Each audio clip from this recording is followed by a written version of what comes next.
함께 말씀 보도록 하겠습니다. 마태복음 13장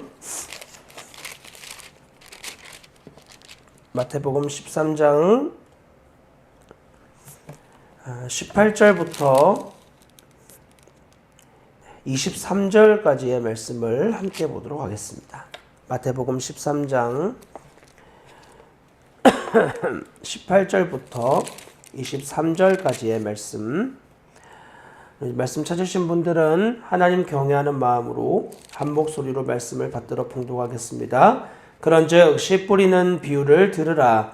아무나 천국 말씀을 듣고 깨닫지 못할 때는 악한 자가 와서 그 마음에 뿌려진 것을 빼앗나니 이는 곧 길가에 뿌려진 자요 돌밭에 뿌려졌다는 것은 말씀을 듣고 즉시 기쁨으로 받되 그 속에 뿌리가 없어 잠시 견디다가 말씀으로 말미암아 환난이나 박해가 일어날 때 곧 넘어지는 자요 가시떨기에 뿌려졌다는 것은 말씀을 들으나 세상의 염려와 재물의 유혹에 말씀이 막혀 결실하지 못하는 자요 좋은 땅에 뿌려졌다는 것은 말씀을 듣고 깨닫는 자니 결실하여 어떤 것은 100배 어떤 것은 60배 어떤 것은 30배가 되느니라 하시더라.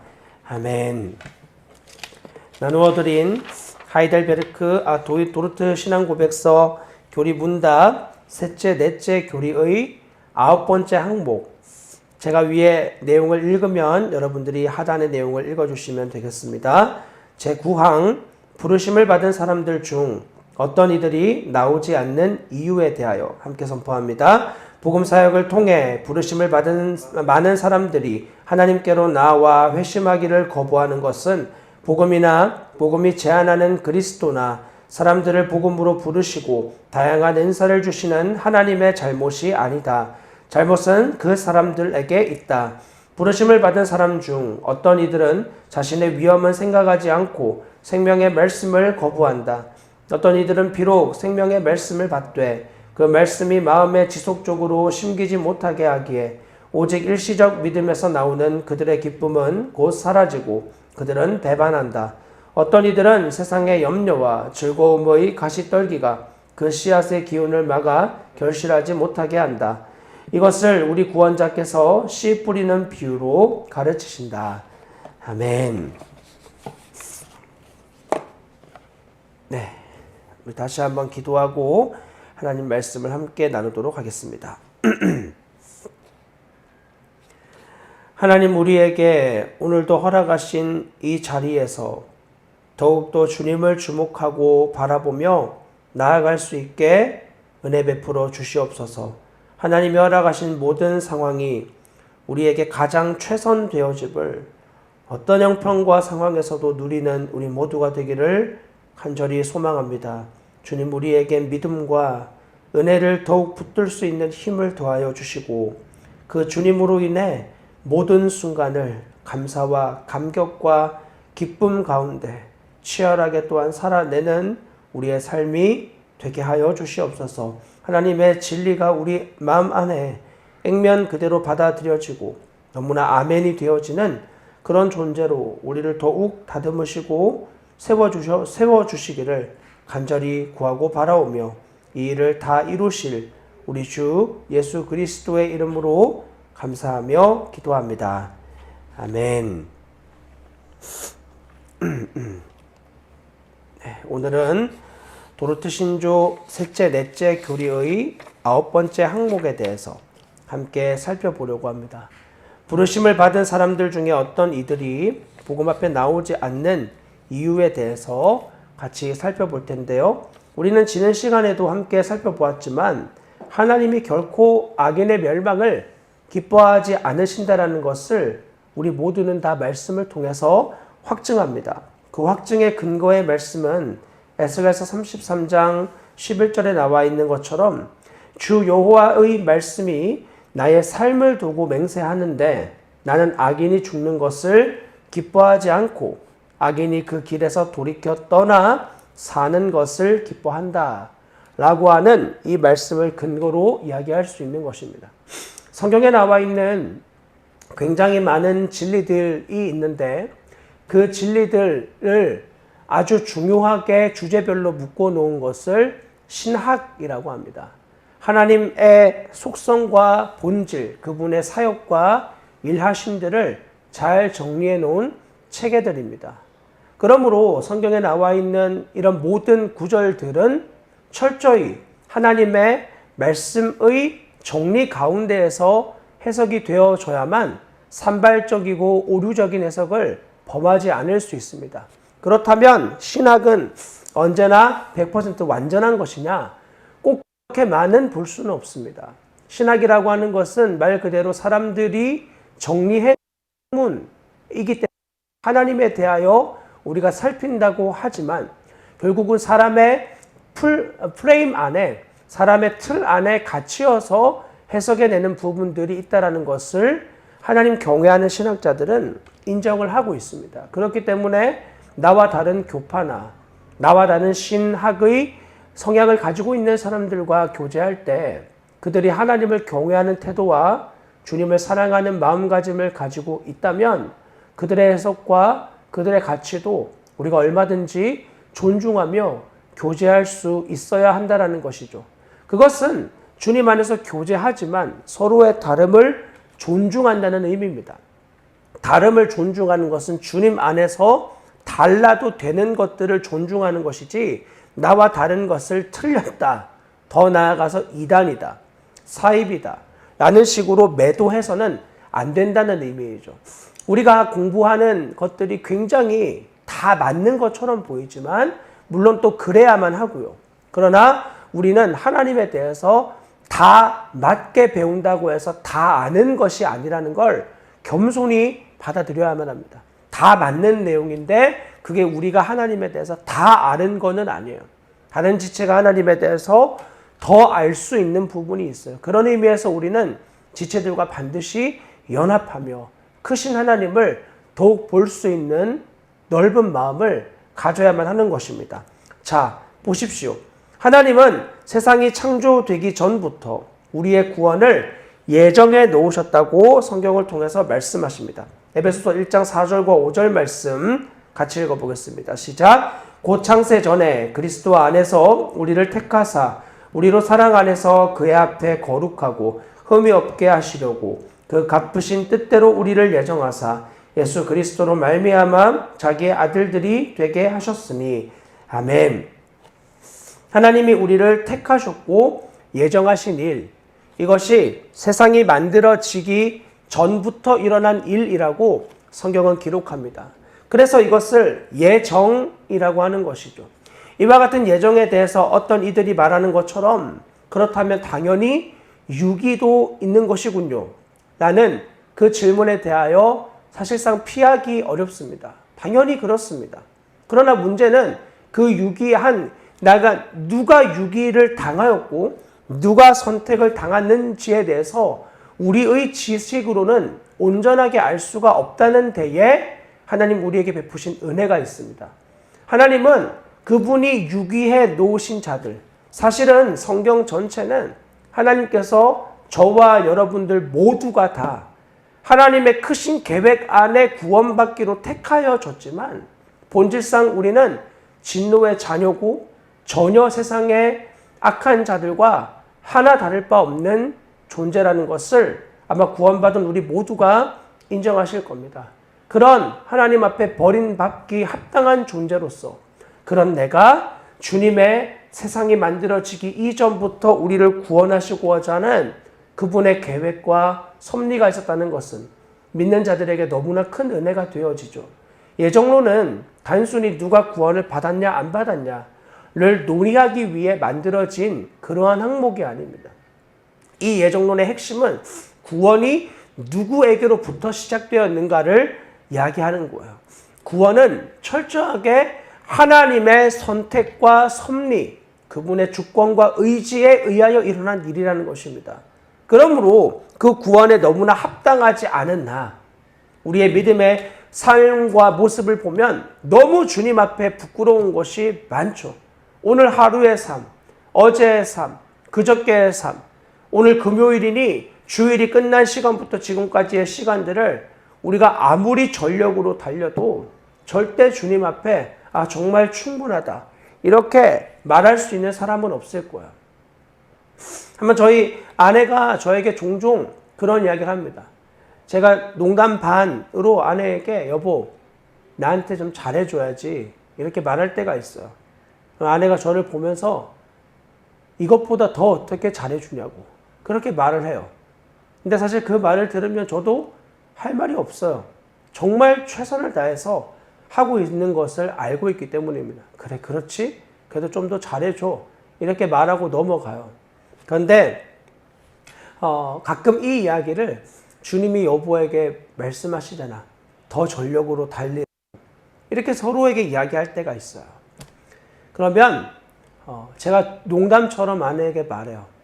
왜? 지금도 주님 저 이 정도면 정말 충분하잖아요. 이렇게 말해야지. 나한테 하는 것처럼 여보 또 그렇게 이야기해봐. 예수님 저 정말 지금 부끄럽지 않습니다. 너무 잘 달리고 있습니다. 이렇게 해봐. 근데 아내가 그 말 듣고 절대로 그렇게 고백하는 당신한테는 그렇게 말할 수 있지만 내가 예수님한테는 그렇게 말할 수는 없어. 아 주님이 더 하라 그러면 더 해야지. 그렇게 고백하는 것들을 종종 본 적이 있어요. 이런 것처럼 주님이 우리를 사랑하셨다라는 사실은 우리의 신자의 구원에 너무나 큰 힘이 되어줘요.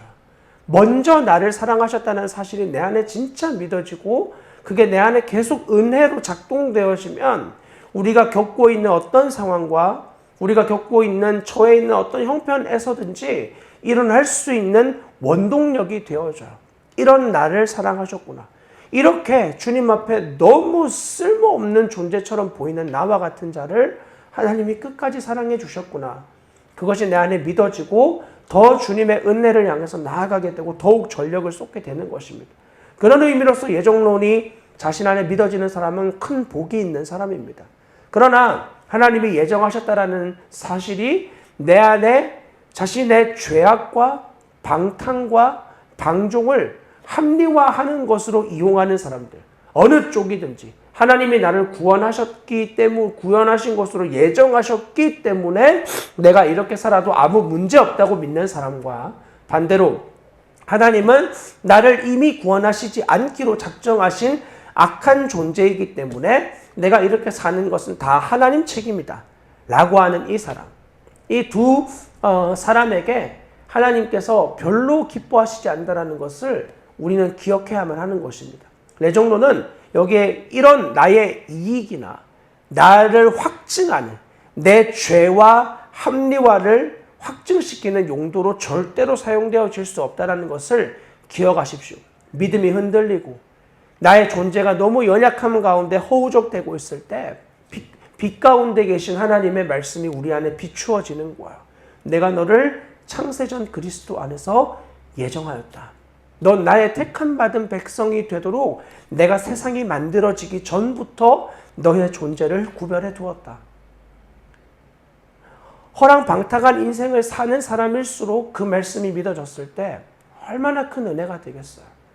내 삶의 이유와 존재 가치를 전혀 알지 못하는 사람들이 너는 나의 아들의 사랑을 내어주기까지 사랑받기 충분한 존재다 라는 말이 자신 안에 믿어진다면 얼마나 큰 은혜가 되겠어요. 나도 나를 사랑할 수 없는 존재인데 온 세상을 만드신 하나님이 나를 사랑하셨다. 이것은 신자에게 너무나 큰 위로이고 한 인간으로 이 땅에 부름받은 존재에게 너무나 크신 굳건한 닷과 같은 거예요. 영혼의 닷과 같은 너무나 큰 힘이 되어지는 말씀인 거죠. 자, 이 하나님의 구원은 악인의 멸망을 기뻐하지 않으시기 때문에 누구에게나 하나님의 구원은 허락이 되어집니다. 그것은 로마서 3장에 있는 말씀처럼 이제 율법 외에 하나님의 한 의가 나타나서 율법과 선지자들에게 증거를 받은 예수 그리스도로 말미암아 모든 믿는 자에게 미치는 하나님의 의라고 분명하게 선언하고 있습니다. 차별이 없는 하나님의 복음. 누구에게든지 복음이 선명하게 분명하게 전해져요. 오늘날 시대 가운데에서 나는 복음을 못 들었다. 과연 그렇게 말할 수 있는 사람이 최소한 우리 안에 몇이나 있을까요? 복음을 못 들었다고 말하는 사람은 아무도 없어요. 저만 해도 그렇습니다. 제가 예전에 2012년쯤, 그러니까 지금으로부터 한 8년 전에 제가 인천에서 교회 사역을 하고 있을 때 그곳 방에서, 저 혼자 살던 방에서 너무 영혼의 곤고함을 많이 느끼고 있을 때였습니다. 그날 이제 저희 어머니가 잠깐 인천에 오셨다가 하루 여기서 주무시고 가시기로 해가지고 저희 방에 있는데 심심해 하실까봐 그냥 이렇게 책 보시라고. 근데 그 책 뒤에 무슨 CD가 있는 거예요. 그래서 이 CD를 뜯어가지고, 그러니까 저는 한 번도 안 본 거죠. 처음 뜯은 거니까. 이거라도 좀 보고 계세요. 그러면서 CD를 넣어주고 틀어드린 뒤 저는 일하러 내려갔어요. 교회 일이 다 마치고 방에 올라왔는데 방에 들어가자마자 어머니가 제가 있는 곳으로 달려 나오시더니 제 손을 꼭 붙잡고 그러시는 거야. 지훈아, 너 저 사람이 만난 하나님을 만나야 돼. 너 저 사람이 만난 하나님을 만나야 돼. 그 이야기를 했는데 그분이 순회 선교단을 창립하신 김용희 선교사님이었어요. 저는 그분을 이전에도 한 번 간접적으로 본 적이 있어요. 저희 학교에서 제가 개인적으로 좋아하던 동생이 후배가 있는데 그 후배가 저에게 어느 날 뛰어와서 형, 혹시 이 영상 본 적 있어요? 그러면서 영상을 하나 틀어주었습니다.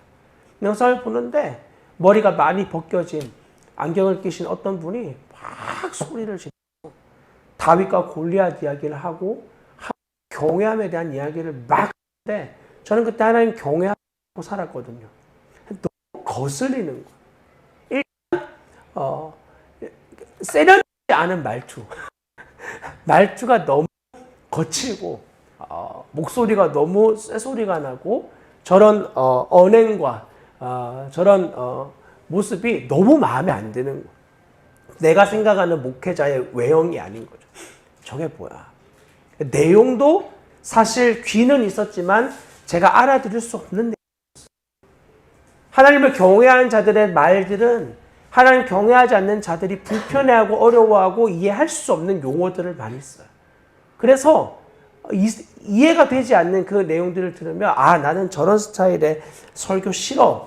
그리고는 영상을 꺼버렸어요. 형 그래도 다음에 기회 있으면 꼭 들어봐요. 그러면서 그 동생이 나가고 몇 년 뒤에 제가 넣었던 CD에 그분이 또다시 나온 거예요. 그리고는 자신이 만난 하나님에 대한 설교를 나누셨겠죠. 저는 그 설교를 나중에 들었었거든요. 그리고는 저희 어머니가 너 저분이 만난 하나님을 꼭 만나야 된다고. 그리고 나서 어느 날 CD 안에서 보았던 그분을 만날 수 있는 기회를 주님이 주셨어요. 그리고 그분을 통해서 복음을 들었고 그분을 통해서 제가 앞에서는 참 놀라운 은혜를 경험했습니다. 그리고 주님이 지금 저를 이곳 가운데 주셨죠. 제가 지금의 이 자리에 오기까지 얼마나 많은 복음이 전해졌겠어요. 단순히 그 김용의 선교사님이라고 하는 분의 복음만 들었겠어요? 얼마나 많은 복음의 메시지를 들어봤겠냐고요. 그러나 그것을 듣지만 실제로 그것이 내 귀 안에 들리지 않는 거예요. 그리고 저는 그 이야기를 별로 좋아하지 않았을 거야. 왜냐하면 내가 추구하고 열망하고 바라는 것이 예수 그리스도인 적이 없으니까. 그런 복음이 아무리 전해져도 복음이 예수 그리스도라는 말에 머리로 동의는 하지만 살아본 적이 없는 저에게 그 말은 너무나 공허한 소리와 외침처럼 들렸을 겁니다. 이와 같이 하나님께서 많은 사람들에게 복음을 차별 없이 전하지만 그 복음은 들려지지 않는 복음인 것입니다. 로마서에 보면은 이 소리가 땅끝까지 이르렀다고 이야기해요. 이미 땅끝까지 선언되어 하나님의 복음이라고 말해요. 그러나 그 복음에 대한 사람들의 반응은 너무나 무미 건조하죠. 자, 누구에게나 허락되어진 그 구원에 대해서 그런데 놀랍게 또 믿음은요. 하나님의 선물이라고 말합니다. 에베소서 2장 8절과 9절 말씀 함께 읽어보겠습니다. 시작. 너희는 그 은혜에 의하여 믿음으로 말미암아 구원을 받았으니 이것은 너희에게서 난 것이 아니오 하나님의 선물이라. 행위에서 난 것이 아니니 이는 누구든지 자랑하지 못하게 함이라. 아멘. 믿음이 분명히 하나님의 선물이라고 언급을 합니다. 구원을 믿음으로 받는데 구원과 믿음은 은혜로 우리 안에 주어지는 거지 우리가 쟁취할 수 있는 요소가 아니에요. 우리가 결정적으로 쟁취하는 요소, 우리의 의지와 결단이 아니라 하나님의 은혜로 말미암아 얻어지는 것이에요. 자, 이 네 가지를 언급한 이유는 보십시오. 믿음과 하나님께서 택하신 사람들, 아무 모든 사람에게 믿음을 다 주시는 것이 아니라 하나님 구원하기로 예정하고 택하신 그들에게 믿음을 주셔요. 그리고 동시에 누구에게나 구원은 허락이 되어져 있고 하나님 악인의 멸망을 기뻐하지 않으신대요. 여기에 나와 있는 이 네 구절만 보더라도 벌써 우리의 논리에 과부하가 걸리기 시작해요. 어떻게 저게 가능한가? 하나님 악인을 멸망을 기뻐하지 않는데 세상이 창조되기 전부터 하나님이 구원할 자들을 택해 놓으셨다면 버림받는 자들이 생긴다는 것인데 그런데 왜 모든 사람에게 구원이 허락되어져 있고 믿음은 주님이 선물로 주신다는 건가? 이런 것들이 논리적으로 일관적이지가 않아요. 그러니까 우리 안에 어려움이 생기는 거예요. 많은 사람들은 이런 하나님의 진리를 재단하기 시작합니다. 좀 더 논리적으로 받아들일 수 있게. 그러나 우리의 믿음의 선조들은 그런 일을 행하지 않았어요. 철저하게 하나님의 말씀을 액면 그대로 믿었어요. 그대로 믿는다는 게 무슨 말인가? 이것은 이런 뜻입니다. 자, 하나님을 믿는다고 우리가 쉽게 말할 때 하나님을 믿는다는 것은 본질적으로 성경이 하나님의 말씀이라는 것을 믿는 거예요. 하나님에 대한 믿음이 흔들릴 때 그것을 지탱해 줄 수 있는 것은 우리가 이전에 경험했던 뜨거운 체험이 다가 아니에요. 그 체험의 뜨거움은 얼마든지 상황에 의하여 식을 수 있어요. 우리에게 진짜 중요한 건 절대로 변하지 않는 하나님의 말씀, 성경이 진리라는 것을 근거로 할 때만이에요. 그러니까 모든 우리의 논쟁의 결론은 성경으로 가게 돼 있어요. 결국 성경이 하나님의 말씀이냐 아니냐로 대부분 우리의 신앙의 전부가 결론이 나요. 그런 우리가 주장하는 모든 논리가 어디서 나오죠? 성경에서 나옵니다. 그러면 왜 성경에서 나옵니까? 성경이 하나님의 진리라고 우리가 믿기 때문이에요. 어떻게 그것이 하나님의 진리이냐? 성경에서 그렇게 말하고 있다. 그러면 꾸란을 보십시오. 꾸란에서 그 꾸란의 모든 내용이 예언서라고 하고 모하메드가 알려준 하늘의 계시라고 말합니다. 거기에선 그렇게 말해요. 그러면 그것도 진리가 될 수 있는 거잖아요. 우리가 믿는 하나님에 대해서 이 하나님의 말씀을 적어놓은 성경이 진리라고 하는 것을 우리가 공부할 수 있는 학문을 정경론 혹은 성경론이라고 말해요. 성경이 하나님의 진리이다. 그것을 사본학적으로 그리고 수많은 논증들을 가지고 정리해 놓은 믿음의 선배들의 좋은 책들과 글들이 있어요. 결국 우리가 왜 이것이 하나님의 말씀인가에 대하여 흔들리게 되어질 때 주님 우리 안에 말씀으로 위로해 주시고 믿게 하시는 은혜들이 필요하지만 좀 더 이성적이고 냉철하고 분명하게 이것이 하나님의 말씀이야 라는 사실에 터가 굳건해지려면 외부의 공격들에 대해서도 흔들리지 않는 증거들이 필요해요. 그런 공부들이 우리에겐 굉장히 중요하게 필요합니다. 그래야 그런 공격들에 대해서 어떻게 성경이 하나님의 말씀이야? 사람들이 그냥 쓴 거 아니야? 거기에 대해서 여러분들은 어떻게 대답하실 건가요? 이런 준비들이 우리에게 신앙이 깊어지고 길어질수록 점점 더 굳건하게 다져져야만 합니다. 굉장히 중요한 일이에요. 그러나 지금은 그런 것들을 언급할 수 있는 시간이 아니기 때문에 잠깐 말씀만 드리고 넘어가도록 합니다. 그러나 최소한 이곳에 모여있는 여러분 모두는 내 생각과 내 논리로 성경을 하나님 말씀이라고 믿고 그리고 그것을 다 내가 이해할 수 있는 자가 아니라는 겸손한 심령을 가지고 있는 분들일 거야. 내가 하나님에 대해서 알기를 열망하지만 내 지식으로 그분을 다 알 수 없다는 사실을 겸손히 우리 모두가 인정하실 거야. 자, 그리고 하나님은 우리에게 모든 것을 설명하셔야 될 의무를 가지고 있지 않아요. 하나님은 자신의 주관과 뜻대로 일하시는 분이시고 거기에 우리를 참여시키는 분이시지, 그분은 우리에게 모든 것을 다 설명해 주시는 하나님이 아닙니다. 우리는 드러난 것에 대해서 하나님에 대해 열심으로 알아야 되며 주님이 감추어 놓으신 것들에 대하여 겸손히 순복해야 될 의무를 또한 가지고 있습니다. 하나님은 사람보다 지혜로우시다는 성경의 말씀을 신뢰하는 거야. 그래서 마틴 로이드 존스 목사는 이렇게 이야기를 해요. 성경에 언급된 하나님의 주권, 인간의 선택, 의지와 결정, 이 어떻게 동시에 존재하는지 다 이해할 수는 없지만 성경에 기록된 사실을 겸손히 믿을 뿐이다. 마틴 로이드 존스라고 하는 이분은 원래 영국 황실의 의사였어요. 영국 황실의 의사는 아무나 뽑히는 사람 아닙니다. 그는 의학도로서 굉장히 부유하고 편안한 인생을 누릴 수 있는 사람이었어요. 하나님 그를 만나주셨고 그를 목회자로 세우시면서 이분 아주 독특하게 신학을 공부하지 않고 목사가 되신 분이죠. 스펄전 목사님도 그런 분이긴 하고요. 기독교 역사 가운데에 대가들 중에 그런 분들이 덜어 있지만 전부 다 그런 것은 아닙니다. 그러나 그런 분들이 있어요. 굉장히 똑똑한 지식을 가지고 그 목회의 자리를 감당하셨던 분들이 있어요. 그런데 이 마틴 로이드 존스 목사가 자기가 논리적으로 이해되지 않는 부분에 대해 그는 의사였기 때문에 파고 들어가고 집요하게 여기에 대해서 분석하고 완전히 이해하는 것을 기뻐하고 즐거워하던 사람이었거든요. 그런데 성경이 하나님의 말씀이라는 것을 믿는 믿음 안에서 자신이 논리적으로 다 받아들여질 수 없는 내용들이 나왔을 때 그것을 겸허히 수용하는 하나님 경외하는 마음을 가지고 있었어요. 그러니 그런 그를 주님이 영국 사회 가운데에서 지금은 또 죽었지만 전 세계적으로 그의 전했던 진리들을 크게 용감하게 오랫동안 사용하시는 건 너무나 당연한 일입니다. 하나님께서 쓰시는 사람들의 특징이 있다면 그분을 경외하는 거야.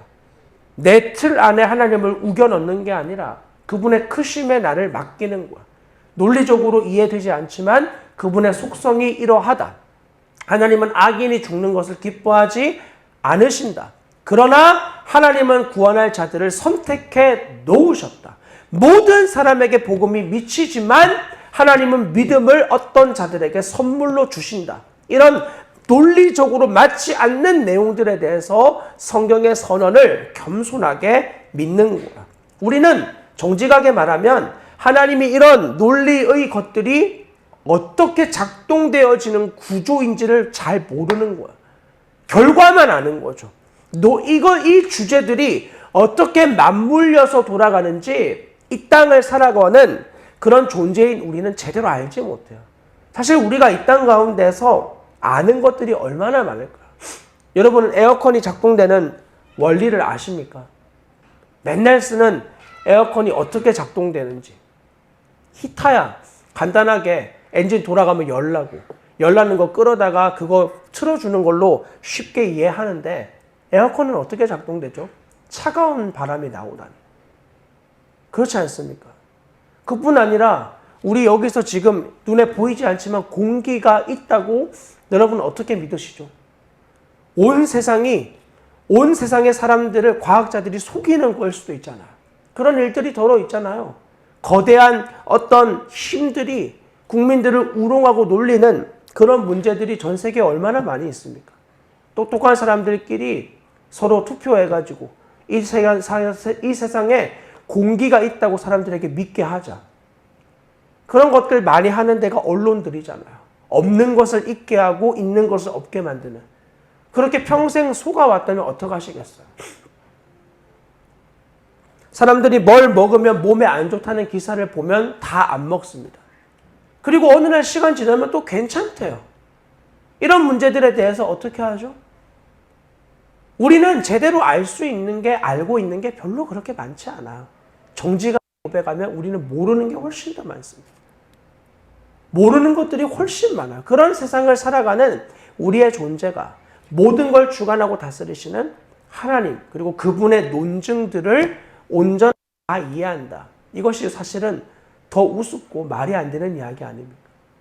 그분의 말이 안 돼 보이는 것들이 하나님의 섭리와 주권 안에서 온전하게 되어지는 것을 믿는 것이 주권자이신 하나님을 대한 우리의 올바른 태도 아니겠습니까?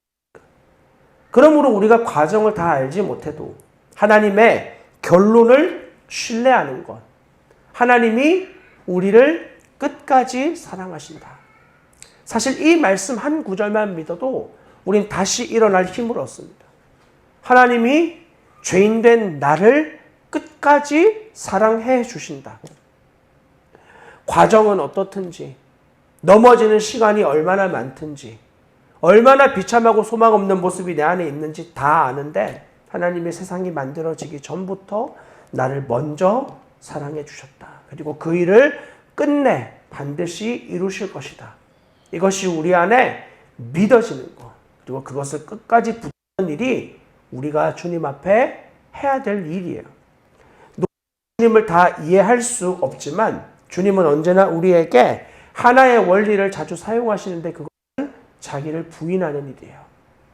자기를 부인하게 만드는 하나님의 진리를 더욱 신뢰하십시오. 여러분의 삶의 매 순간마다 주님이 말씀하시는 여러분의 본성을 부인해야 되는 자리와 그리고 여러분의 본성을 부인해야 되는 일들은 무엇입니까? 그런 것들을 면밀하게 주님 앞에 살펴보면서 하나님의 진리를 더욱 붙드는 거야. 주님 따라가는 길은 대부분 자기를 부인하는 일이니까 먼저는 편안하게 안락하게 있고 싶어하는 나를 부인하겠죠. 저만 해도 그렇습니다.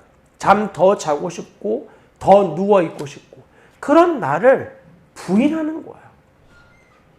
하나님 말씀을 따라가는 삶은 어려운 것이 아닙니다. 이해 안 되는 어려움이 아니라 나의 죄된 본성을 붙들고 끌고 가야 되기 때문에 어려운 거예요. 계속해서 하나님의 반대로만 튀어나가려고 하는 그런 나를 붙들고 있는 것 자체가 이미 물집이 생기는데 그런 나를 붙들고 앞으로 끌고 나가려면 굉장한 믿음의 힘이 우리에게 필요한 것이죠. 그것을 성경은 십자가로 가는 길, 죽음의 길이라고 말해요. 죽는 길이에요. 죽는 길. 그렇기 때문에 주님의 진리를 신뢰한다는 것은 죽기를 각오하고 그분을 따라가는 삶이라는 것을 뜻합니다. 이해로 가는 게 아니에요. 주님을 사랑하기 때문에 가는 거예요. 이해돼서 주님을 따르려면 이미 늦어요. 이해가 아니라 사랑하고 신뢰하기 때문에 가야 되는 거예요. 어린아이들이 높은 데서 엄마 아빠에게 점프하면서 뛰어내리는 거 이해해서 가는 거 아닙니다. 그건 신뢰예요. 주님을 신뢰하는 거예요. 부모님을 신뢰하듯이 그냥 맡기는 거죠. 그게 바로 성경에서 우리에게 요구하시는 믿음인 겁니다. 진리를 믿는 믿음, 자기를 부인하는 믿음 말입니다. 자, 오늘의 주제는 복음으로 나오지 않는 사람들에 대한 내용이에요. 그 내용에 대해 우리의 믿음의 선조들은 하나님께 문제가 있는 것이 아니라고 말했어요. 그 문제는 철저하게 사람들 자신에게 있다고 했습니다. 여러분들께 나눠드린 유인물에 보시면 처음에 이렇게 되어 있죠. 복음 사역을 통해 부르심을 받은 많은 사람들이 하나님께로 나아와 회심하기를 거부하는 건 복음이나 복음이 제한하는 그리스도나 사람들을 복음으로 부르시고 다양한 은사를 주시는 하나님의 잘못이 아니라 그 사람들이 잘못이다 라고 말입니다. 사람들은 예정을 빌미로 해서 복음을 사람들에게 차단하시는 하나님이라고 스스로 믿어. 아, 그러면 우리는 하나님이 구원하기로 작정하지 않은 사람들이네. 그러면서 자기들의 죄를 하나님이 짓도록 허락하신 자라고 분명하게 합리화해요. 그러나 오늘 읽은 그 본문 처음에를 보십시오. 사람들이 하나님께로 나아와 회심을 거부하는 것이 복음의 문제가 아니라 그 사람들을 계속하여 부르시는 하나님 잘못도 아니라 사람들의 잘못인데 그들이 어떤 사람이죠? 자신의 위험을 생각하지 않는 자라고 말합니다. 그렇게 살면 인생이 비참해지는 거예요. 이 땅에 살아가는 수많은 사람들, 그들의 어떻게 살아가는지는 잘 알지는 못하겠는데 그렇게 살면 단 하나의 결론이 도착하는데 그들은 자기의 죄로 죽어요. 반드시 죽음에 직면하게 돼요. 아무리 선하게 사는 사람도 악하게 사는 사람도 자기의 선으로 말미암아 죽음과 맞닿게 되고 자기의 악으로 죽음의 심판을 받게 돼요. 어렵지 않은 질문입니다. 그 사람들에게 당신처럼만 살면 된다고 자녀들에게 말하면 되겠습니까? 이렇게 물어보면 돼요. 당신처럼만 인생 살면 그럼 성공이라고 말할 수 있겠냐고. 진짜 자기 존재를 아는 사람일수록 예수 안 믿어도 나에 대해서 진지한 고민과 성찰이 있는 사람이라면 손사래를 칠 거예요. 나처럼은 안 되죠. 저는 아니죠. 자기에 대해서 아는 사람이에요. 모르는 사람이나 그럼 나처럼만 살면 되지. 이렇게 객기로 말할지 모르겠지만 그럼 자녀들한테 물어보면 돼. 아빠처럼 되고 싶니? 어린 5살, 6살 아이들이야 잘 모르니까 그렇다고 하지만 사춘기 아이들에게 물어보세요. 엄마 아빠처럼 되고 싶냐고. 아무도 그렇게 대답 안 할 거야. 하나님 경외하지 않는 자녀들, 하나님 경외하지 않는 부모들, 그들의 끝은 비참함으로 가고 있음을 직면하는 거야. 이게 우리의 인생입니다. 그들은 어떻게든 위험하게 살아가. 법이 안 된다고 하는 것들을 안 하기도 하죠. 그러나 마음속에 추구하는 열망이 있어요. 죄를 사랑하고 죄를 짓고 싶고 쾌락과 정욕을 부당함을 자기는 누리고 싶은 그러한 모든 합리화의 이유를 하나님께로 두는 거야. 하나님이 나를 구원하지 않으신 거다. 그럼 과연 그렇습니까? 복음이 전해질 때 사람들의 반응은 복음을 듣고 싶어하지 않음이거든요. 안 듣고 싶어요. 오늘도 아이들과 함께 앞에 전도하러 갔다 왔는데 사람들에게 전도지 나눠주는데 저희 둘째가 전도지를 나눠주니까 어떤 힙하게 생긴 청년이 그 아이의 전도지를 받고는 야, 너 하기도 싫은 일을 왜 이렇게 하고 있어? 그렇게 물어보더래요. 근데 그 말에 저희 둘째가 하기 싫은 일 아닌데 그러더래요. 하기 싫은 일 아닌데 재밌어서 하는 건데 이러면서 이제 온 거야. 사람들은 복음의 소리를 듣고 싶어 하지 않아요. 사람들이 듣고 싶은 건 이렇게 살아도 행복해진다. 더 좋아진다. 이런 소리들이죠. 그러나 하나님은 많은 사람들을 통해서 말해요. 그렇게 살면 죽는다. 끝이다. 그런 하나님의 소리를 듣고 싶어 하지 않는 자들은 자기의 죄를 사랑하기 때문에 하나님이 나를 구원하지 않아서 내가 지금 이렇게 하는 거예요. 라고 착각하며 하나님의 본성을 거부하고 이용하는 이런 반응으로 나아갑니다. 그리고 두 번째로 사람들은 전에 말씀드렸지만 존재적으로 능동적으로 복음을 거부해요. 자기의 본성이 마치 벌레를 보면 무서워하고 싫어하는 이런 자매들의 반응처럼 복음을 기뻐하지 않아요. 싫어해요. 그리고 적극적으로 이 복음을 미워하죠. 거룩하게 사는 것은 너무나 불편한 삶이라고 생각하는 거예요. 그렇게 살아본 적도 없고 사는 사람을 본 적도 없으니까 불편하고 힘들고 어려운 삶이야. 그래서 적극적으로 복음을 안 접하려고 그러고 굳이 접할 때가 있다면 죽기 직전에 정말 영혼에 큰 풍랑이 일어서 자기를 잠식시키려고 할 그때가 되면 비로소 모든 게 다 사라지니까 내 건강부터 모든 게 다 사라진 자리에서 이제 초월자이신 예수님을 붙잡으려고 하는 거야. 그러나 누군가 말했듯이 자신이 힘이 있을 때, 젊을 때, 건강할 때 신앙의 항해를 치열하게 살지 않은 사람이 큰 풍랑이 있는 바다에 이제서야 노인이 되어 배를 저어 가려고 한다면 그 항해를 성공할 수 있겠는가? 라고 말한 것처럼 그 항해는 사실상 성공하기 어렵습니다. 나이가 들어서 정신이 혼미할 때 목사를 불러서 영혼의 위안을 얻기 위해 안수를 주고 기도를 할 수는 있겠습니다만 그 영혼이 정말 구원에 합당한 자인지에 대해서 저는 말하긴 참 어렵습니다. 믿음으로 달려간 사람들도 종말의 때에 그 영혼을 붙들기가 그렇게 힘들고 어려운데 하물며 한 번도 예수님 경외하지 않은 자들이 그때에 예수 그리스도를 생명 다해 붙든다? 그렇게 쉬운 일은 아닐 거라고 생각이 들어요. 특별히 우리 교회에는 젊은 분들이 많이 계시니까 여러분들이 복음을 만난 일이 어쩔 땐 억울할 수도 있겠다는 생각이 들 수 있어요. 나도 나이가 들어서 그제서야 복음을 만날 걸.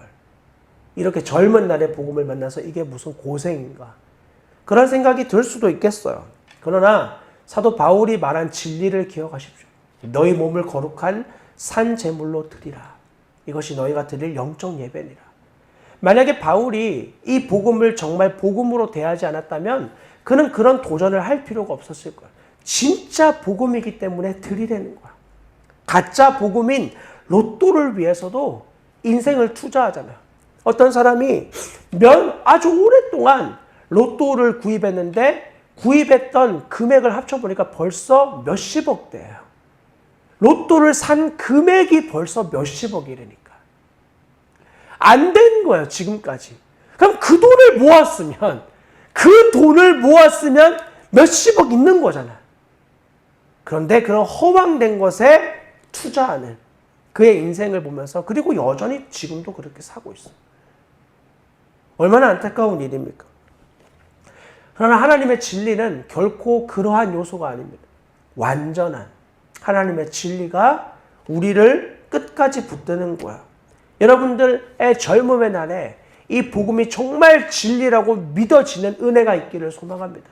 그리고 그 진리에 답게 여러분의 삶을 드리며 이 땅이 주는 로또와 전혀 비교할 수 없는 영혼의 충만함을 얻는 그런 은혜가 우리의 삶 가운데 정말 있기를 소망합니다.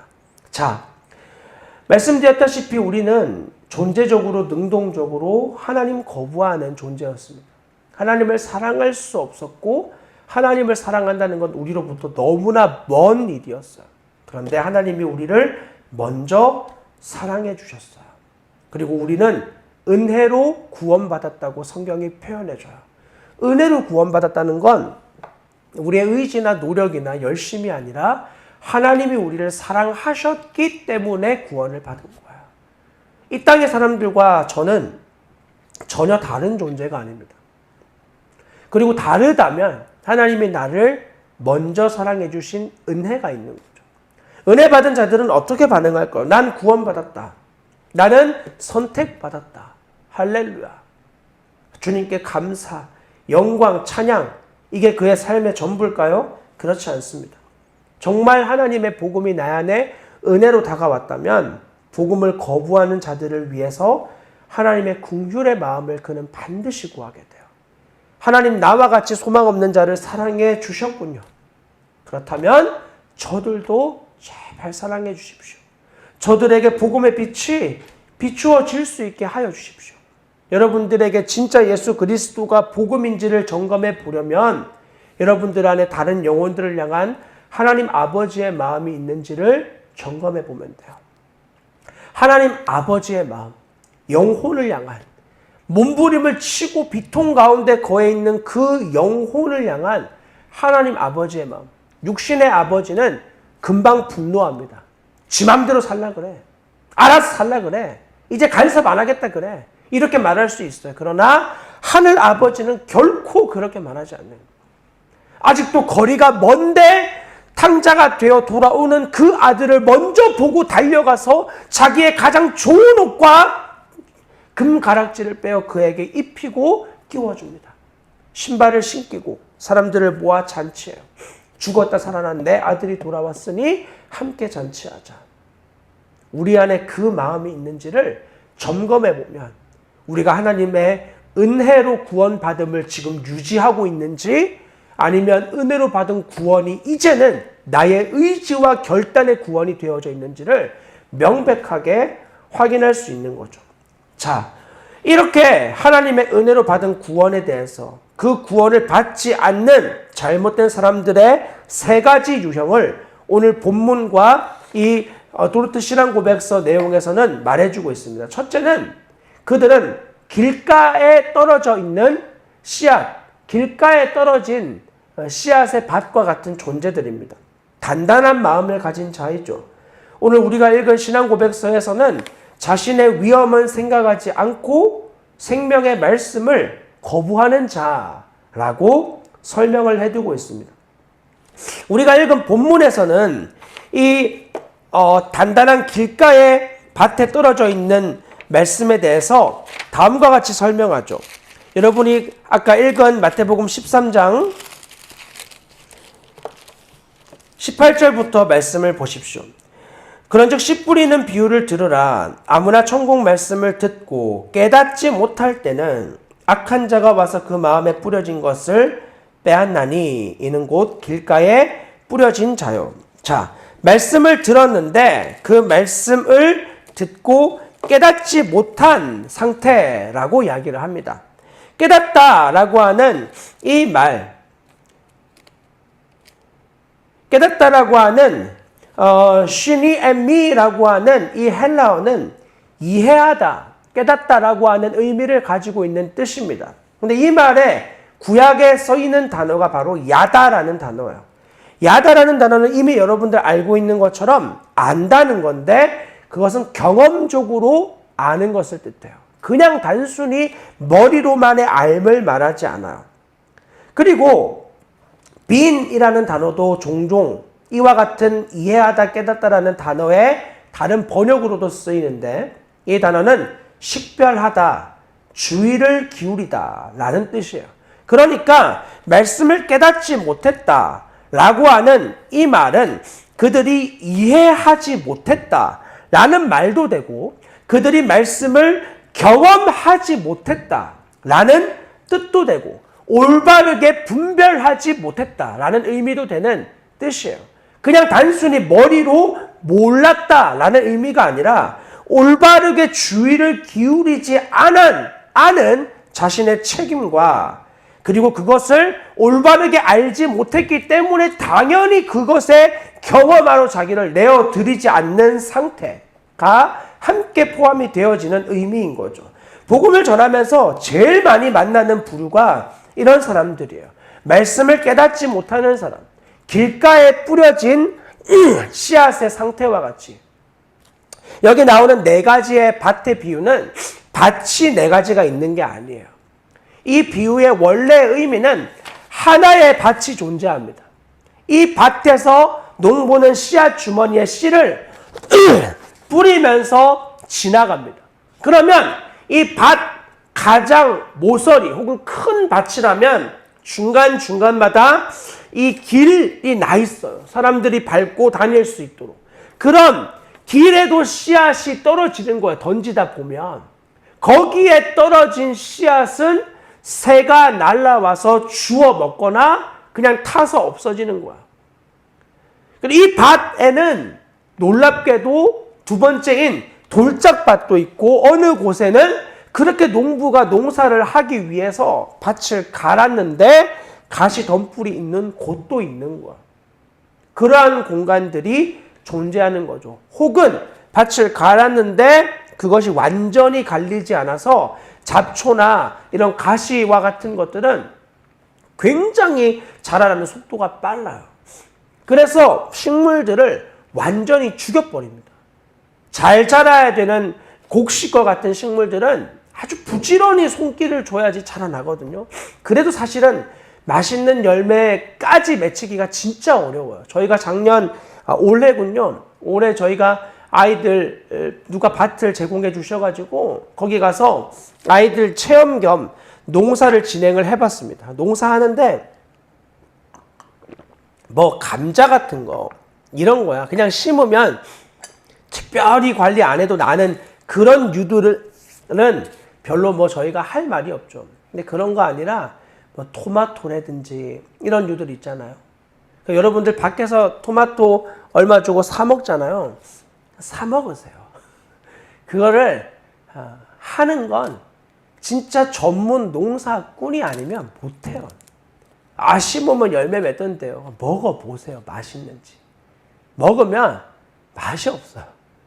종자가 달라서 그런 게 아니에요. 맛이 없어요.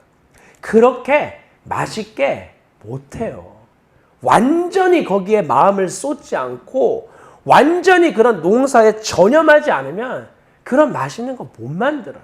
먹으면 그냥 토마토처럼 생긴 오이 먹는 것 같아요. 저희 많이 따와가지고 많이 먹었거든요. 오이 먹는 것 같아요. 잘 안 들어가더라고. 애들한테 미안한데 애들은 자기가 그렇게 열매 맺고 우와 하고 따고 안 먹잖아. 누가 다 먹죠? 어른들이 다 먹는 거야. 스파게티에다가 막 갈아가지고 넣고 피클 담그고 어떻게든 해서 먹는데 아무리 우리가 잘해도 나가서 몇천 원 주고 사 먹는 방울토마토 맛 못 만드는 거예요. 그 확실하게 알았어요. 진짜 열매를 맺는 것들은 정말 전심으로 키우지 않으면 안 되는구나. 정말 이런 농작물들은 농부의 발소리 듣고 자란다는 옛말이 있거든. 농부들이 부지런히 움직이는 발소리를 듣고 얘네들 자란다는 거야. 얼마나 관리가 많이 필요하겠어요. 그런데 여러분 잡초 키우기 위해서 관리하는 사람들 본 적 있습니까? 잡초는 그 진짜 끝도 없이 자라요. 제가 6개월 동안 공동체 훈련 받는데 가가지고 저희가 밭 키운 적이 있거든요. 그러면 이제 저희는 그런 기술이 없으니까 묘목을 사옵니다. 그 쌍추 묘목, 그 뭐라고 좀 자란 거 있잖아요. 그거 이제 사와요. 그럼 그거 사와가지고 구멍 내서 거기에 이제 심어요. 그럼 대부분 다 이제 비닐로 다 덮어 놓으니까 그 구멍을 제외한 곳에서는 잘 못 자라죠.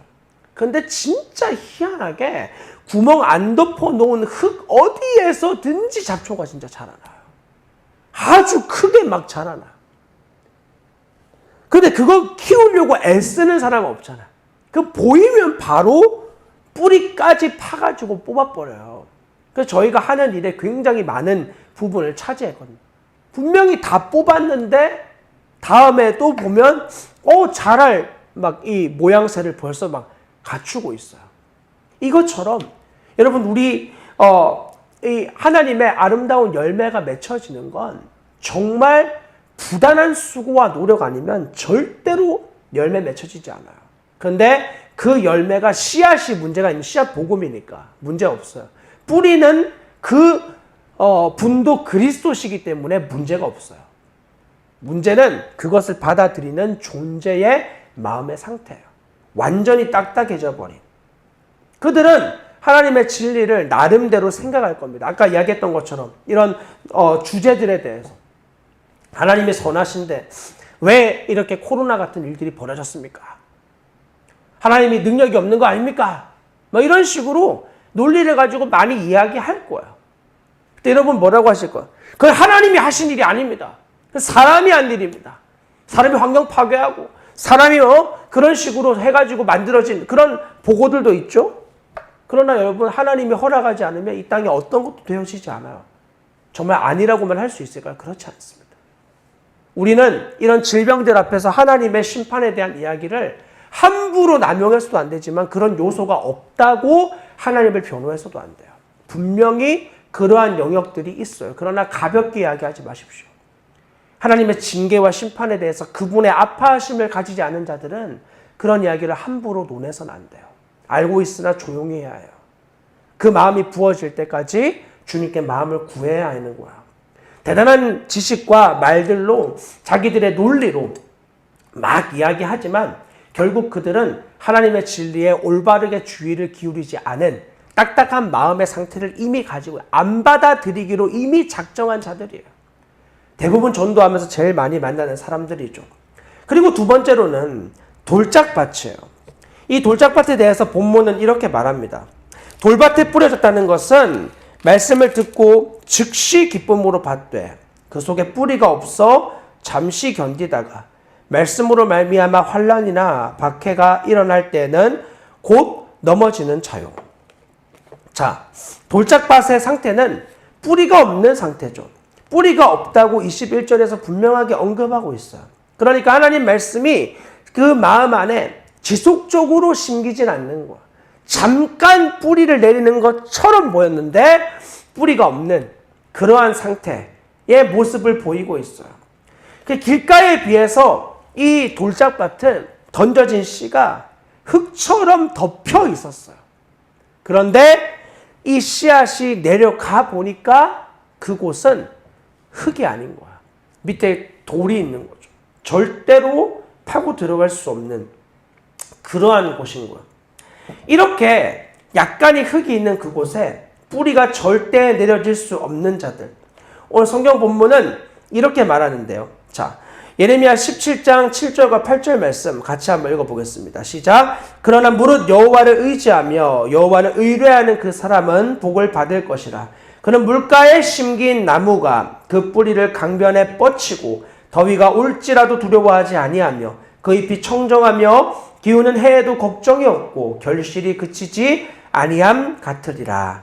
아멘. 자, 뿌리가 없다고 하는 이 말의 반대말은 여호와께 복을 받는다는 뜻입니다. 여호와께 복을 받는다.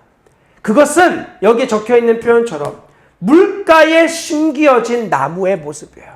뿌리가 물가에 심기어져 있고 그래서 어떤 상황이 와도 두려워하거나 염려하지 않는 것. 반드시 열매가 맺혀지는 그러한 나무. 왜냐하면 뿌리가 물가에 심겨져 있으니까. 어떤 상황에서든지 또 그 나무를 관리하는 농부가 있을 것이고 그를 보호하여 반드시 열매를 맺게 한 일이 있을 거라는 거죠. 그런데 그 의미를 여호와를 의지하고 여호와를 의뢰하는 것이라고 말하고 있어요. 뿌리가 있다는 것은 단순히 열매가 맺혀진다. 이러한 의미가 아니에요. 뿌리가 있다는 것은 여호와를 의지하고 여호와를 의뢰하는 상태예요. 이것이 바로 뿌리가 가지고 있는 뿌리 깊은 신앙인의 모습인 것입니다. 그러므로 이 말은 하나님으로 인해서 기뻐하는 사람, 하나님을 의지하는 기쁨을 맛본 사람이라는 뜻이에요. 단순히 뿌리가 있고 없고는 열매의 어떠함으로 나타나는 게 아니에요. 그는 하나님을 기뻐하는 사람이에요. 그분의 존재 자체를, 하나님을 즐거워하는, 그리고 환난 날에 그분을 부를 수 있는 인격적인 관계가 되어져 있는 사람을 바로 뿌리 있는 모습이라고 성경은 말하는 것입니다. 오직 일시적인 믿음에서 나오는 그들의 기쁨은 곧 사라지고 그들은 배반한다 라고 우리의 신앙의 선조들은 이렇게 돌짝밭에서 심겨진 모습을 다음과 같이 설명하는 거예요. 생명의 말씀을 받지만 지속적으로 말씀이 심기지 못해서 일시적 믿음에서 나오는 기쁨이 사라지고 배반하는 자가 되어진다고 말하는 거예요. 예수 믿어서 좋은 일 생기는 사람들이 종종 있습니다. 세상적으로 볼 때. 그러나 그것 자체를 나쁘다고 절대로 말하진 않겠습니다. 그건 좋은 일이죠. 그러나 문제는 그 일을 계기로 예수 그리스도와 정말 인격적인 야다하는 암, 그리고 비인되어져 있는 하나님을 향한 온전한 주의를 기울이고 식별하는, 하나님에 대해서 바르게 그분의 신앙을 그리고 신학을 정립해 나아가는, 진리를 내 안에 새겨넣는 이런 과정들을 우리가 거치고 있는지를 확인해 봐야 되는 거예요. 단순히 그분이 주시는 어떠한 것을 즐거워한다면, 전에도 말씀드렸다시피 하나님의 얼굴을 보고 즐거워하는 것이 아니라 그분의 손을 보고 기뻐하는 너무나 세속적인 모양을 갖추는 일이 될 수밖에 없는 것입니다. 그리고 세 번째로 가시떨기 밭이 나와요. 가시떨기에 대해서는 오늘 본문 말씀이 이렇게 말해요. 말씀을 들으나 세상의 염려와 재물의 유혹에 말씀이 막혀 결실하지 못하는 자요. 우리의 신앙의 선조들은 이렇게 고백하였습니다. 세상의 염려와 즐거움, 세상의 염려와 즐거움, 이 두 가지 다 가시떨기라고 말해요. 가시떨기는 단순히 염려만을 뜻하지 않아요. 오늘 말씀에서는 유혹, 염려와 재물의 유혹, 우리의 신앙의 선조들은 세상의 즐거움 그리고 염려 두 가지 다의 가시가 신앙의 성장을 막는다라고 말합니다. 그런 이런 말 할 때 어떤 사람들은 그럼 예수 믿는 사람은 전혀 염려 근심 안 하는 사람인가 이렇게 물어봐요. 그런 거 아니에요. 예수 믿는 사람들 역시 안 믿는 자들과 동일하게 염려와 근심을 해요. 이런 것들이 우리를 찾아와요. 근데 그때마다 주님이 여호수아에게 뭐라고 말씀하냐? 너 두려워하지 마라. 그 말은 그가 두려워하고 있다는 것을 전제로 합니다. 두려워하고 있는 거예요. 그래서 주님이 두려워하지 말라고 말씀하시죠. 염려에 대해서도 마찬가지요. 베드로전서 5장 7절 말씀 같이 읽어보겠습니다. 너희 염려를 다 주께 맡기라. 이는 그가 너희를 돌보심이라. 보세요. 우리 안에 염려가 찾아와야 주님께 맡기잖아. 염려가 없는데 뭘 주님께 염려를 맡기겠냐. 염려가 찾아와요. 그때마다 내가 아는 예수님, 나를 사랑하시는 그분께 나의 염려를 맡기는 거야. 인격적인 관계에서만 가능한 일이야. 여러분들의 어려운 일이 있을 때 여러분과 가까운 사람들, 그걸 해결해 줄 수 있는 존재에게 이 문제를 여쭙거나 혹은 물어보지 않습니까? 지식을 가지고 있는 자들에게 여기에 대해서 내가 어떻게 반응하면 좋을지 조언을 구하지 않습니까? 왜냐하면 거기에 대해서 굉장히 좋은 대답을 해줄 거라고 믿기 때문이에요. 그러나 아무 관계도 없는데 그런 질문을 하는 건 사실은 온전한 대답을 듣기는 좀 어려워요. 진짜 그게 어떻게 답이 되냐면 내가 그 사람을 정말 사랑할 때, 그 사람도 나를 사랑할 때 진정한 답이 나올 수 있어요. 관계가 없으면 피상적인 답밖에 못 해줘요. 왜냐하면 그 사람의 상태를 모르잖아. 이 사람이 어떤 사람인지 사실 부부도 잘 모르는데 서로를. 나도 나에 대해서 잘 모르는데 아무 관계도 없는데 그냥 답만 듣는다. 별로 그렇게 올바른 답이 될 수 없어요. 인간의 존재에 대해서. 더군다나 내 미래의 어떤 결정에 대해서 올바른 답 찾기 어려워요. 그러면 주식 투자니 뭐니 이런 거에 대해서 그 사람이 뭐 능력이 출중하고 뛰어나면 그런 거에 답을 해줄 수 있지만 내가 이 배우자와 어떻게 살아야 할지, 내가 지금 이런 문제를 겪고 있는데 이 문제에 대해서 어떻게 헤쳐나가야 될지 그런 것들에 대해 답 못 해줘요. 자녀의 키우는 거에 스트레스 받는데 어떻게 해야 될지 제가 그런 거 많이 찾아보거든요. 별로 사실 답 안 돼요. 나와 똑같은 치열함을 돈을 많은 사람이나 작은 사람이나 자녀가 있으면 다 겪는구나. 이 정도 알고 어떤 특별한 인사이트들 얻을 때 있지만 그래서 지금 우리의 자녀들에게 어떻게 해줘야 되냐에 대해서 아주 본질적인 이야기 해주는 사람들 별로 없어요. 내 마음을 헤아려 주면서. 그런 일은 사랑하는 관계가 아니면 불가능합니다. 그래서 주님이 여러분들에게 말씀하셔야 돼요. 주님이 말씀하실 때 그 주님이 나를 위해 어떤 생명을 드렸는지를 알게 되고 그분이 나에게 결단하게 하시는 그 일 앞에 우리가 아멘하게 되어지는 거죠. 그 일 앞에. 자, 그리고 너무 유명한 말씀이지만 함께 봅시다. 빌립보서 4장 6절 7절 말씀 시작. 아무것도 염려하지 말고 다만 모든 일에 기도와 간구로 너희 구할 것을 감사함으로 하나님께 아뢰라. 그리하면 모든 지각에 뛰어난 하나님의 평강이 그리스도 예수 안에서 너희 마음과 생각을 지키시리라. 아멘. 저는 예수 믿는 사람들이 이 구절이 진짜 믿어만 지면 저는 모든 상황에 다 끝난 자, 성공한 자, 승리한 자라고 감히 말씀드릴 수 있어요. 아무것도 염려하지 말아요. 무슨 일이든지 너 염려하지 말고 모든 일에 기도와 간구로 감사함으로 하나님께 아뢰라. 하나님께 아뢰래요. 근데 의외로 많은 사람들이 하나님께 아뢰지 않습니다. 왜죠? 하나님과 안 친한 거야. 하나님과 인격적인 관계가 그런 관계가 되어져 있지 않는 사람이 어떻게 하나님을 찾겠어요? 그리고 죄송한 이야기지만 하나님을 찾는데 하나님이 말씀해 주시나요? 안 친한 사람에게 주님이 말씀해 주시나요? 말씀해 주시는 주님을 듣나요? 그러니 신앙생활이 공허해질 수밖에 없는 거예요. 주님의 양은 주님의 음성을 듣는데 그 말씀을 들어본 적도 그분께 아뢰어 그분으로 인한 충분한 만족을 누려본 적이 없는 공허한 신앙생활을 종교 행위를 하는 거예요. 주님이 우리의 마음과 생각을 지켜주신 이런 경험들을 해보신 적 있으십니까? 근심과 염려 가운데에서 너무 해결 안 되는 그런 문제들 앞에서 주님께 기도하는데 주님이 전혀 말도 안 되는 결단을 우리에게 요구하세요. 하나님 저 그렇게 살면 죽어요. 하나님 저 진짜 힘들어요. 그러면 주님 절대 논리로 우리에게 지시는 분 아니잖아요. 너 이미 죽었잖아. 십자가 막 보여주고. 전혀 주님에게서 도망치기가 어렵죠. 그리고 그 상황을 너 나에게 맡겨봐. 내가 그 모든 상황 가운데 너에게 평강을 줄게. 말이 안 되는 결정을 하게 되고 그 결정에 주님의 인도하심과 섭리하심을 경험하고 누리게 되어지는 거야. 우리의 마음과 생각이 내가 지키는 게 아니라 주님의 지켜주심 안에서 너무나 평안한, 안락함을. 저는 예전에 잠을 참 못 자고 안 잤어요. 못 잔 것도 사실이고 안 잔 것도 사실이에요. 잠이 안 오면 자려고 이제 노력을 해야 되는데 이제 핸드폰 하면서 계속 아주 늦은 시간까지, 그 새벽 예배 때 가면 전 늘 졸았어요. 예전에도. 지금은 힘들어서 그런 부분이 있지만, 그러니까 저는 예배가 딱 끝나고 새벽 예배 마치고 이제 기도합시다. 그러면 요 장의자 밑에, 저희 교회가 컸거든요. 장의자 밑에 들어가서 이 매트 끌고 내려서 거기에 이렇게 누워서 잤어요.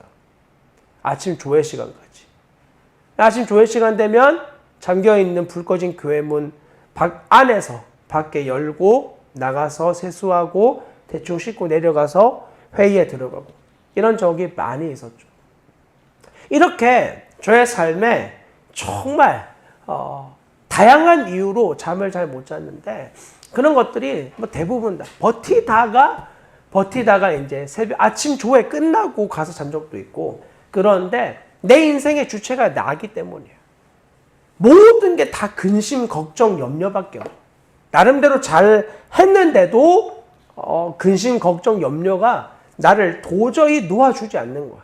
사는 것 자체가 근심이고 사는 것 자체가 걱정이고 염려인 거예요.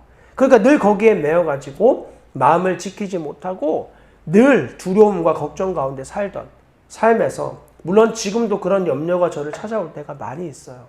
근데 그때도 주님이 너 아무것도 염려하지 마. 너 그냥 나한테 맡겨.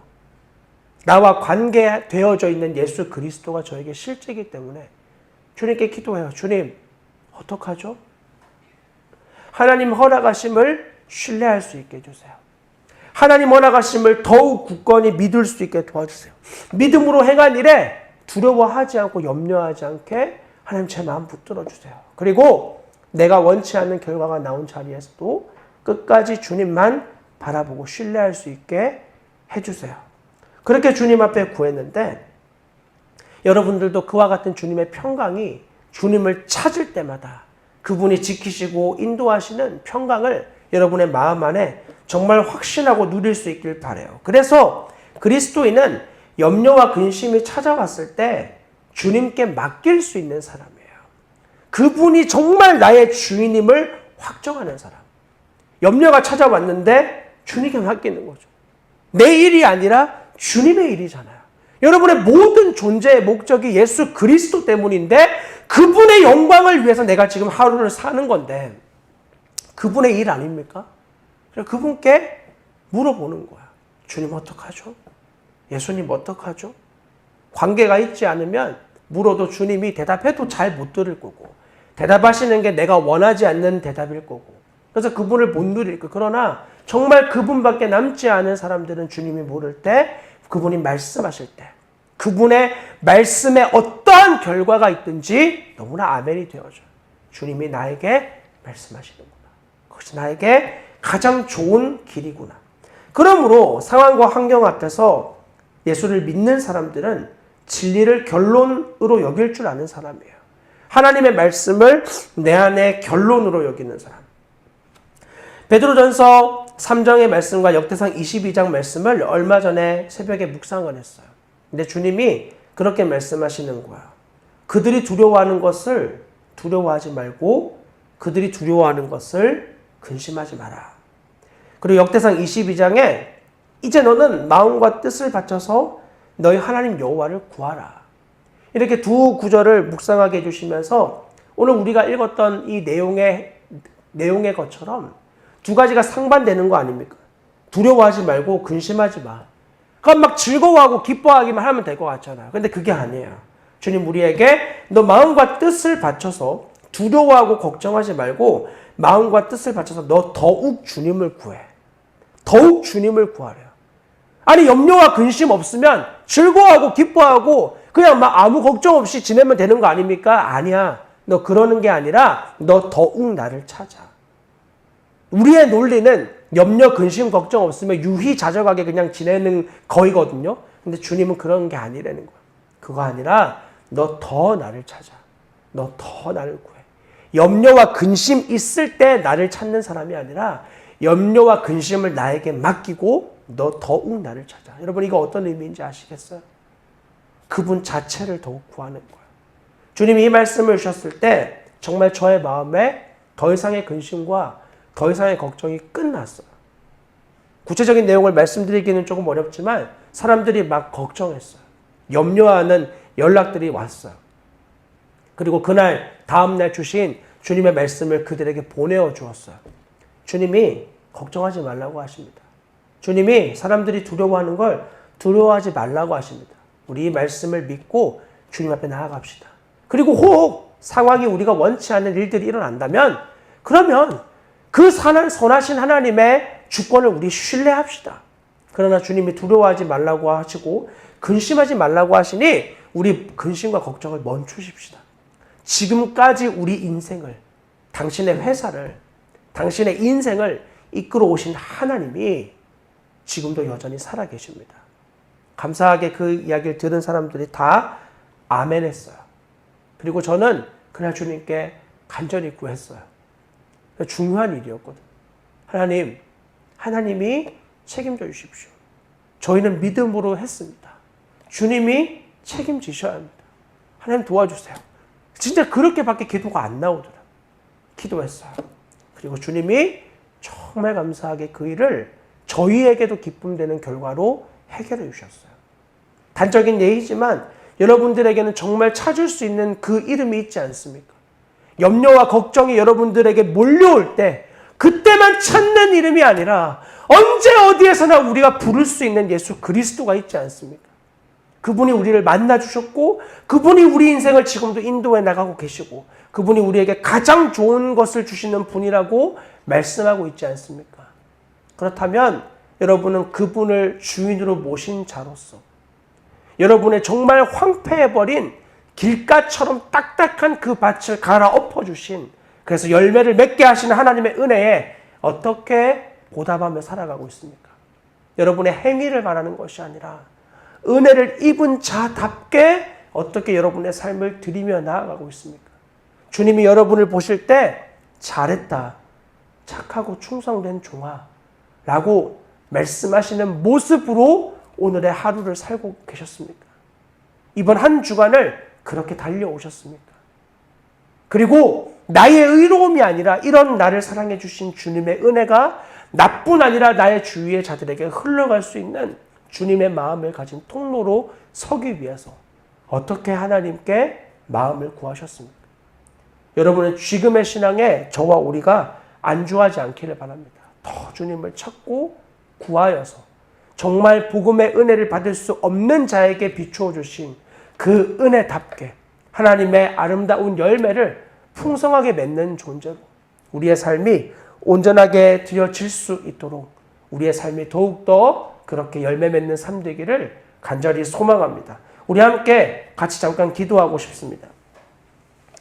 하나님이 부르심을 받지 않은 사람들이 나오지 않는 이유에 대해서 우리에게 알려주실 때 그때 우리의 마음에 나는 특별한 존재니까 나는 복음을 받기 합당한 자이니까 우리가 그러한 생각을 모두가 하지 않을 거라고 확신해요. 우리는 복음을 받아들일 수 없는 자였습니다.